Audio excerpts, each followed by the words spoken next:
is at a crossroads with many complex situations. This continent of ours has gone through numerous challenges in its history. Its people have paid huge sacrifice to be where we are today. The trajectory of going out of colonial legacy to move to the Africa we want stands as testimony. We understand that our dreams and aspirations will not take us anywhere unless we come together. I had the immense pleasure as a young cadet of having seen the birth of the organization, the OAU, the Organization of African Unity, and followed its transformation to the African Union. I have seen their highs and lows. But one thing is for sure, if the African Union had not existed, we would have had to invent it. We have a long way to go to reach the Africa we want by 2063. The African Union Commission, our only vehicle to take us to our destination, has to be strong and fit for the purpose. We have to face together our current and future challenges, narrow inequalities, build more just and inclusive societies, resolve conflicts, in short, provide to our citizens what they are expecting. It has become more and more clear that the African Union has a rightful place on the global stage. It has become a partner that can't be easily pushed aside. We are claiming our place where decisions are made regarding our continent. Africa is coming out of age. This evening, the three candidates to the post of the chairpersonship of the African Union Commission are going to participate in a debate. I regret that the fact that our continent couldn't also have a female candidate and place the African Union Commission on the right side of history. This is a serious homework we have to take into consideration. Excellencies, ladies and gentlemen, I have the greatest honor and privilege to thank the general public for participating and for their interest in this process by sending questions. I would also like them to know that the concerns expressed by the public are taken care of in the questions. And now, ladies and gentlemen and excellencies, I have the duty and the honor to hand over to the moderators the questions sealed envelope. Thank you very much for your attention. Merci infiniment. Thank you very much, Excellency Conjit Senior Judges. Dear participants, what we're going to see here, what Madam Kanji Senior Judges is going to do now, is to actually give to us an envelope that contains all the questions that we are going to ask. That is, either Anita or me will be asking the potential candidates who are vying for the position of the chairperson of the African Union Commission. Thank you very much, Your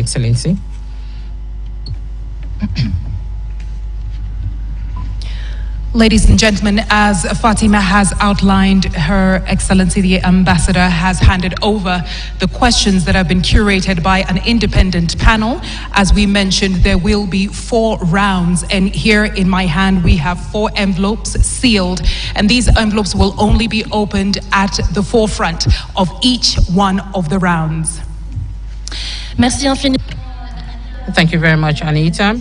Ladies and gentlemen, at the moment, we are going to introduce the various candidates vying for the position of Chairperson of the African Union Commission. His Excellency Mahamoud Ali Youssouf, the Minister of Foreign Affairs of Djibouti. Your Excellency, His Excellency Mr. Raila Odinga, former Prime Minister of Kenya, and the third candidate will be His Excellency Richard James, the former Foreign Minister of Madagascar. Pride and honor that we invite our 3 esteemed candidates to now take their position on the stage. Ladies and gentlemen, I have the honor of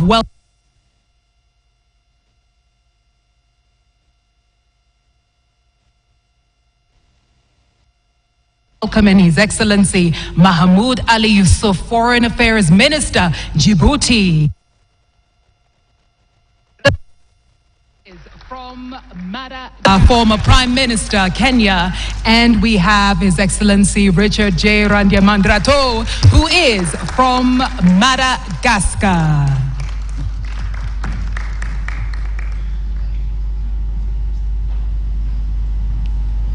Ladies and gentlemen, with humility, I ask that you give them another round of applause.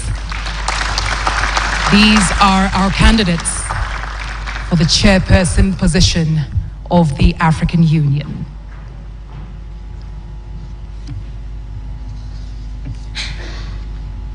Messieurs, bonsoir. Good evening, honorable gentlemen. You're welcome to this event, and you're all live on this debate. Millions of Africans are watching the Njandala debate, and like we said earlier on, each of you would have 5 minutes to introduce yourself. So we are going to start with you, His Excellency Mahamoud Ali Youssouf of Djibouti. Honorable Raila Odinga, Honorable Richard James, Deputy Chairperson of the African Union Commission. Ladies and gentlemen, African citizens, good evening. My name is Mahamoud Ali Youssouf. I am 59 years old. I'm married with 8 children. Minister of Foreign Affairs of Djibouti for the past 20 years. And I am standing before you this evening to give you a brief presentation of my vision for Africa's future. Africa is at a crossroads of its evolution. Of course, it is actually lagging behind other continents in terms of peace and security, integration, and socioeconomic development. But Africa is moving forward. Africa is getting itself organized, and Africa is doing its level best to be on the international stage. The Africa that we want, an integrated, peaceful, and prosperous one, is first the choice of our people before the choice of its leaders. The founding fathers of the OAU in 1963 and to our leaders today who actually established the African Union more than 20 years, all the way down to the average citizen, we are trying to consolidate our diversity and to cement the unity of the continent. As we adopted Agenda 2063 and also the five plans, the African Union actually has a roadmap to achieve its goals, and the African Union is supposed to coordinate and also to implement the decisions of the policy organs. And if I am elected as chairperson of the commission, I am going to make sure that we work together, and we actually have to go beyond the 37% of the work that we have done so far. In terms of peace and security and early warnings, through the continental early warning system, we are going to strengthening the Peace and Security Council, which has to be more proactive, and the member states will also have to be responsible. The panel of the wilds would be given the means to work to continue its mediation work, and I will do my level best to make sure that resources are mobilized to make the African Standby Force operational, and we can also use the African Peace Fund. And with the relevant bodies, I am going to continue or to carry out the reforms which have not been implemented today. And I'm going to diversify our financing, and I will do my best to make sure that African Union has its own financing sources. And I'm also going to boost intra-African trade, which should go beyond 80%. And I will bring down all the non-tariff barriers and facilitate the free movement of goods and persons across the continent. The place of Africa on the international stage will be one of my... And I'm going to be the voice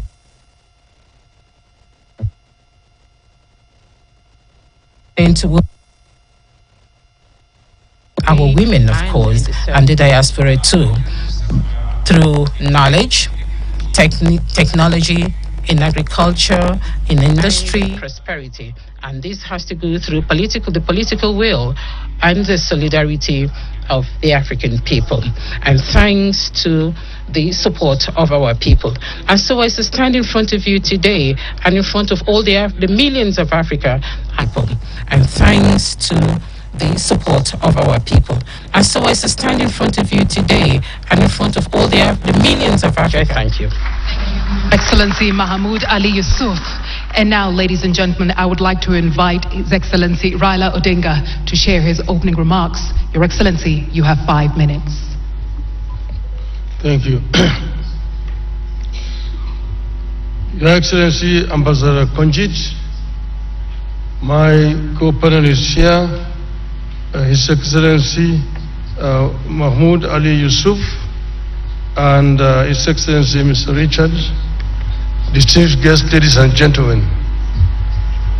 Good evening, Africa.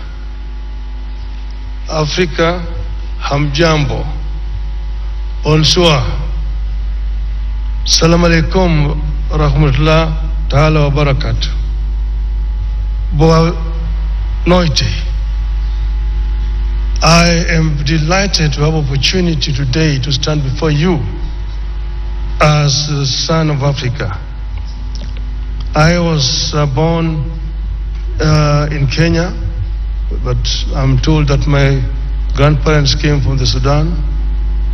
I am a father of 4, a grandfather of 5, and a husband of 1 that I know of. I am an engineer by profession, and I have been an academic. I have also been a public servant. I've been a member of parliament. I've also been a prime minister and also leader of opposition. In those capacities, I've tried to do my best, and I've gained a lot of experience in terms of management of public affairs. I stand here as an Pan-Africanist and an Afro-optimist. 2 months ago, that is on the 21st of October, this year, we were here in Addis Ababa. We had been invited as members of the families of the founding fathers of the African Union to come and witness the reopening of the Africa Hall. That's the hall where the OAU was launched in 1963. And we're happy to be here with Madam Ambassador Konjit, who was there as a young girl at that time. It is now 61 years since the launch of the Organization of African Unity.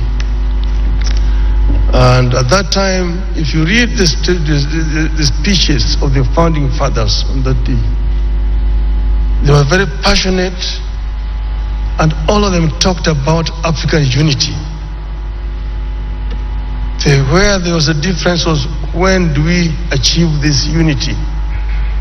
There are those who under the school of thought that the unity now, and those who said no, we need to be gradual in this. Let us first build the building blocks, the regional unions, which will eventually translate into formation of the African Union as a whole.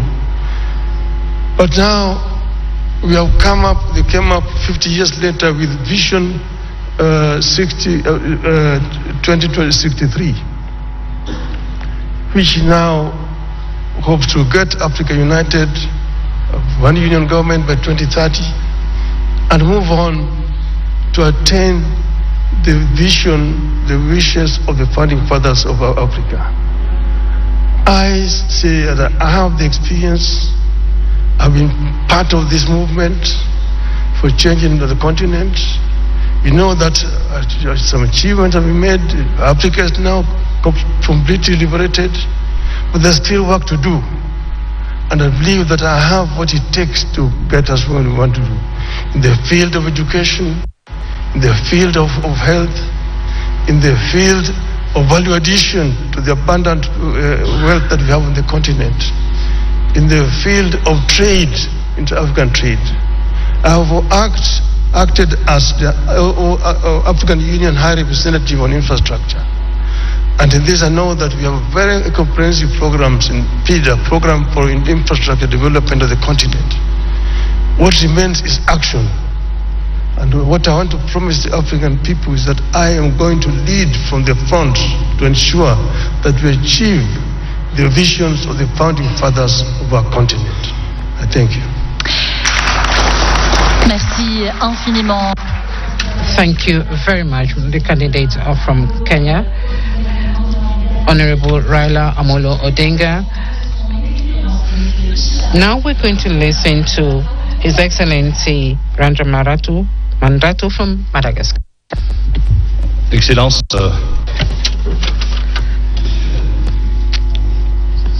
Excellencies, distinguished guests to this very important event for the African people. As you can see, we are 3 candidates, not 2 candidates on social media. And we are standing in front of you today to convince you of how serious we are and how seriously we're going to work towards the African Union involvement. So who am I? I am one out of 1.2 billion Africans. Just like you, I started from very humble beginnings, from the very beginning. I was a young consultant. I was a researcher, microfinance sector, and I traveled across many African capitals, about 41 countries in the year 1989. Just like you, it was difficult for me to find a job, but I did find a job which was at the level of my capacity. And just like you, I actually built my career based on my conviction that each African citizen can actually survive. And just like you, today I am standing before you because I believe that I have the confidence and the trust of the president of Madagascar, and I am proud. I am proud that I was actually supported by my country. Just like you, I've actually come a long way, and I have actually gotten to this level where I have the trust of my government. I was Minister of the Economy in my country because that is my specialty. I was also Minister of Foreign Affairs, and I'm here today standing before you to talk about Africa. Africa is actually the second dynamic economic region in the world, and is actually making progress, and things are changing in our favor. And recently I read about the funding of the African Development Bank, funding several projects in Africa, and this is quite promising for the continent. The World Bank also has increased its envelope, funding 75 countries, 75 less developed countries. And I also think that we have funding for small states. Small states, that's not a pejorative term, but there is an idea that I want to share with you. Africa is moving, first of all, the states that are actually seeing a 3.4% in economic growth per year, but I think we should do more than that. And then we have our own house. Here we are, the African Union, which is our home. And what I have noticed is that there is an Africa which is actually moving forward, which is a dynamic Africa, and then there is the African Union, which doesn't really have the capacity for it to move forward. I am here before you today because I think it is indispensable and it is a must that those who want to have the quality, competence, conviction, of course, today, I think that I have those qualities, and I hope that I've been able to convince you. Thank you very much. Thank you very much, Your Excellency Richard Randriamandrato from Madagascar. And now, ladies and gentlemen, this officially brings us to the beginning of our debate, where we move into the first round of questions. But before then, allow us to reiterate the rules and the guidelines for you, our esteemed candidates. You each have 4 minutes to answer the questions that will be posed, and you will each answer the absolute same question. Your Excellencies, with respect and humility, if you surpass the 4-minute mark, myself or my colleague will have to interrupt your response. And this eventually brings us to this moment, ladies and gentlemen, where my colleague and I will open the envelope for the first round of questions. Thank you, Anita. Merci. Thank you very much, Anita, and thank you very much to our candidates who have just introduced themselves to yourselves, members of this public. As my sister has just reminded us, we are going to open, ladies and gentlemen, the first round of questions. We are going to remind all of us that the questions were drafted in English and in French. They were drafted by an independent panel. The envelopes were handed over to us a few minutes ago by Her Excellency Madam Konjit Sine Georges. And immediately with Anita, we're going to select an envelope. Anita, you're going to ask the first question.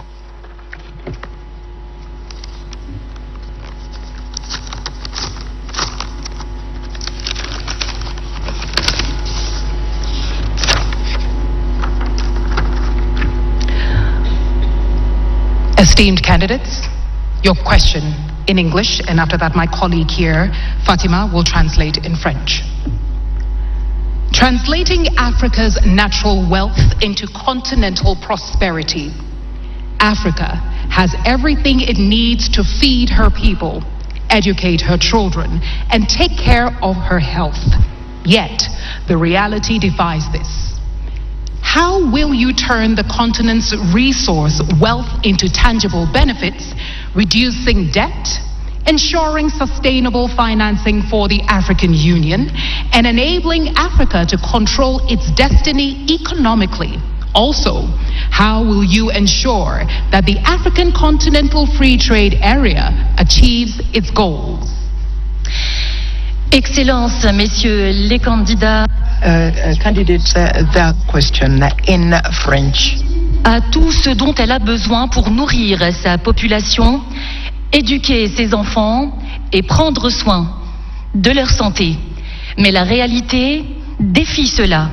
Comment allez-vous transformer la richesse en ressources du continent en avantages tangibles, réduire la dette, assurer un financement durable pour l'Union africaine et permettre à l'Afrique de contrôler son destin économique En outre, comment allez-vous garantir que la zone de libre-échange continentale africaine atteigne ses objectifs?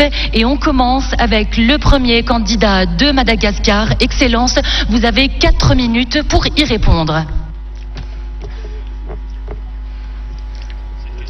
This question talks about the hopes, and the first hope is that is contained in Agenda 2063, and we are going to just try and respond to this question. Perhaps not answer it completely, because you can't answer it in just 4 minutes. You can't show academically what it is that we can do in order to respond to this aspiration. So aspiration 1 of Agenda 2063 is as follows: a prosperous Africa based on inclusive growth and sustainable development. Your question is huge. How can a chairperson of the African Union Commission, with a very clear terms of responsibility, about 26 of those, and first of all, he or she has to demonstrate leadership characteristics, has to have administrative capacity, has to know protocol, has to be diplomatic. How can such a chairperson respond to such a huge question? I am an economist. I am a finance person by training. I do have some ideas to share. First of all, I can emphasize the importance of continuing to develop the economy at the continental level. You did mention our joint initiative about developing trade through, in theory, liberalization of trade, liberalization of the circulation of persons throughout our continent. In theory, I say trade can effectively become a source of economic dynamism. I think I understand that we're at about 12.6% of commercial trade between African countries. This is very low. For a continent such as Europe, a continent such as America, they go up to more than 50%. So what we need to do is to continue to continue with the efforts that we're doing. There's already a secretariat, the ICFTA secretariat. The ICFTA is just a geographical zone. It is the geographical zone. We haven't yet attained this free circulation of trade, but if we manage to ensure that a free trade can happen, and can happen very quickly, it is very possible that we shall triple our performance in economic development. I am a farmer. I have a fish and chickens, and at a very small scale, and I support young farmers. And it's very difficult to pretend that one can have a good quality and one can sell the products to the neighbors. People are not able to really exhaust what is available in the market. But free trade is that. It is to learn how to master capital virtues, capitalism. Where do you find money, and what am I going to do to find the money? I think we need to start modestly. We need to start at the level of the local development, so that slowly by slowly, with support from the government and of course the support of the African Union, we shall then at the end ensure that all of the citizens, young, medium-aged, and especially women, can have the opportunity of participating in this large continental market. Thank you very much, Your Excellency. You, Excellency Raila Odinga, first for your answer. 4 minutes, sir. Thank you. Africa is, of course, the least developed continent by comparison. Look at economic statistics. But this is because there are historical reasons why Africa is where it is today. And we say that Africa does not need to remain here. We need to develop Africa. There are several factors which work against Africa. For example, the international financial infrastructure has worked very much against Africa, because African countries have been made to borrow money at a very high rate of interest compared to other countries of the same status as the African countries. So we need to address the issue of rearranging the international financial infrastructure. That is, I think, one of the major starting points. Now, Africa is the richest continent on the planet Earth in terms of raw materials. But it's a paradox that Africa also is the poorest in terms of living conditions. We say that we need not remain for perpetually the source of raw materials for industrial west or east. That we need to do value addition to raw materials which are coming out of Africa before we export them. And then we've also said that Africa needs to trade more with itself. There's big potential. The African Development Bank today says that 7 out of the 20 fastest growing economies in this year are going to be African countries. They're much higher than Europe. We're only competing with Asia. So it is important that Africa enhances the trade with itself. The inter-African trade today stands at just mere 15%. Now we have the African Free Trade Area organization that was launched now 3 years ago, but not much has been achieved. Some of the reasons are issues that are actually solvable. The non-tariff barriers to trade that have been imposed by respective African countries. Things like standards, which are different from one country to the other country, making it difficult for goods to move freely across the borders. Then modalities of payment. And then there's the other issue of infrastructure. I worked for 5 years as the African Union High Representative on Infrastructure Development. And here is another problem, because goods cannot move freely because of lack of adequate infrastructure within the continent.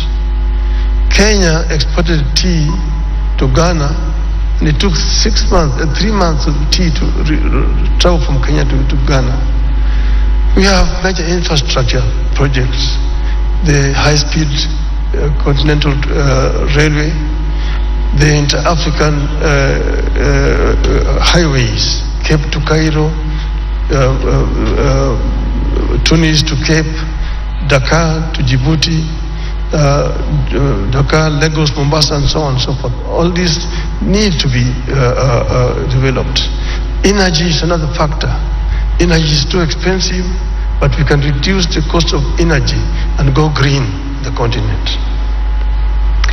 Thank you so much, Excellency. Candidate from Kenya. Et à présent, mesdames et messieurs. And now, ladies and gentlemen, the response from His Excellency, the candidate from Djibouti.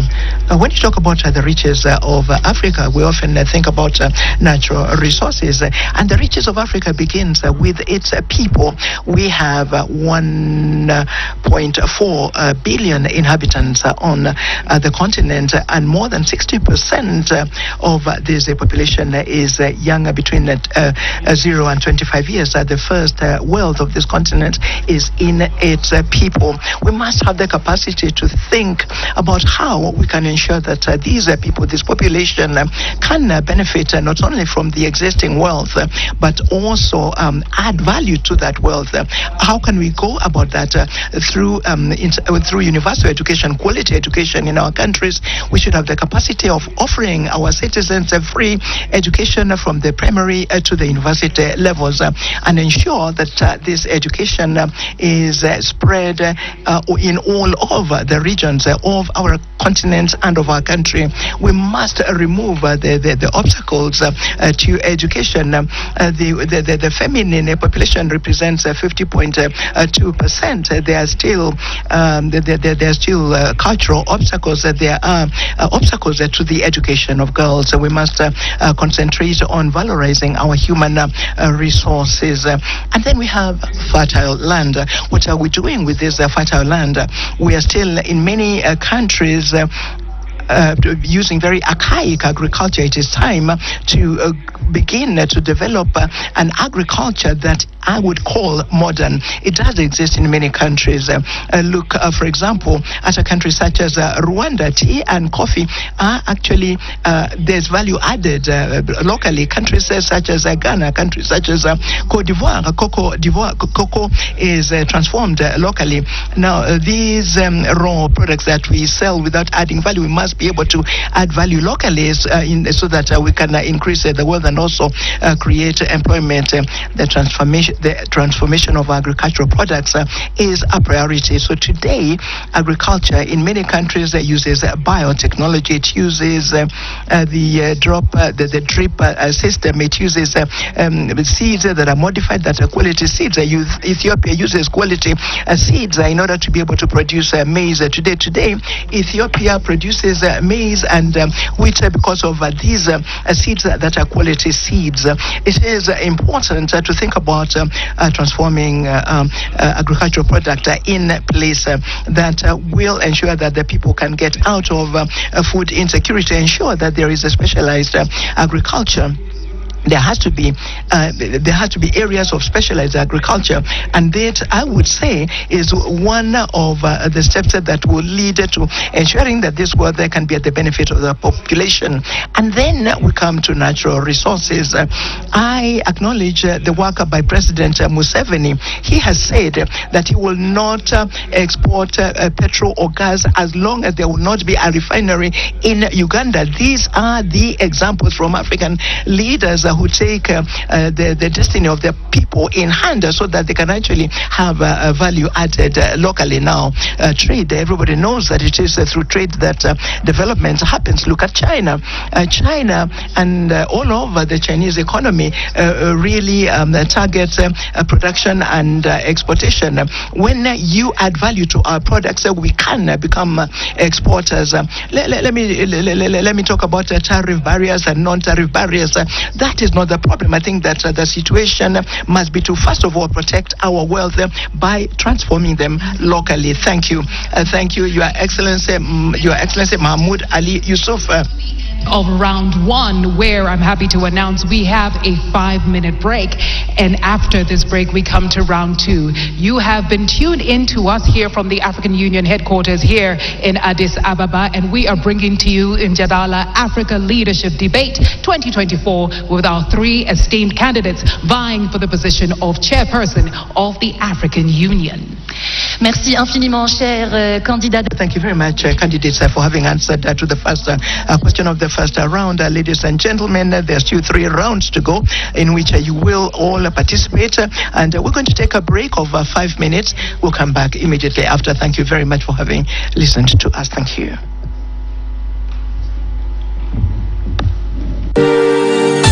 We disagree to agree. I think you are very wrong when you say everybody has voice.